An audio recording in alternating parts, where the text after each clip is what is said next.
See, fintech is going to be a big development. It already is, as a matter of fact. Keeping in view that barely 10% of MSMEs currently have access to institutional funds, that means 90% of them still do not have access. So there is a huge untapped market, underserved market, and fintech is a very good option, a very good opportunity for them to really use and have access to funds. Uh, Another fact which is very important is that they don't require collateral security, which, for example, typically banks would be requiring to lend, and instead they use information as collateral.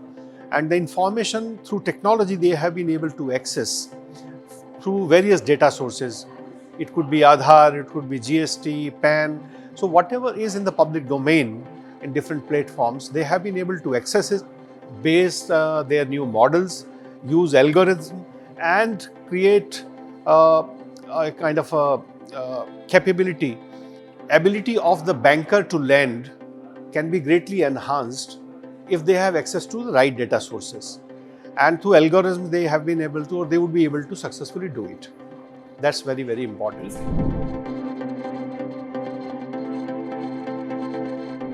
Increasingly, what has happened is in the last three years or so, during the pandemic also we have seen that even the smallest of business owner, they have started using digital payment systems.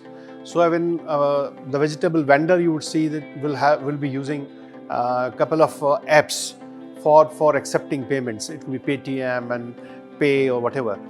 And once you have this digital footprint of accepting payment or sending payment, based on that, lending becomes possible.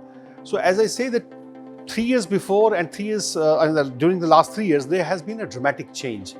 And that makes me more confident that fintech would be able to spread its footprint far and wide to so far informal markets which currently have not been served by any bank.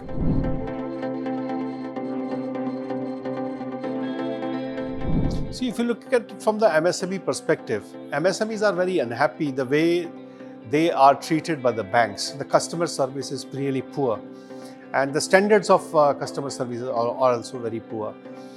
Look at, for example, if you want to change one bank to another bank, suddenly the existing bank would be coming out and levying pre-closure charges or prepayment charges, which could range anywhere between 2 to 4% of loan.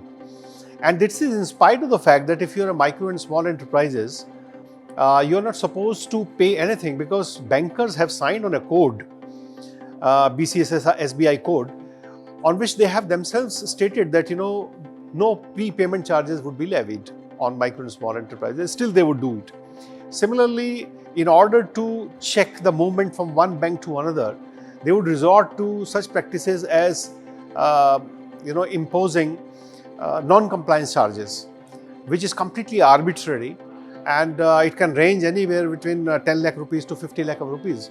By doing so, what they're doing is they are restricting competition. And if you take away the competition from the banking sector, then the situation is not better than the era of the money lending. And the RBI, I think, need to have a really some relook at the way currently the customers are being treated, and they need to redefine the code and ensure that code which the banks have accepted, they follow in letter and spirit.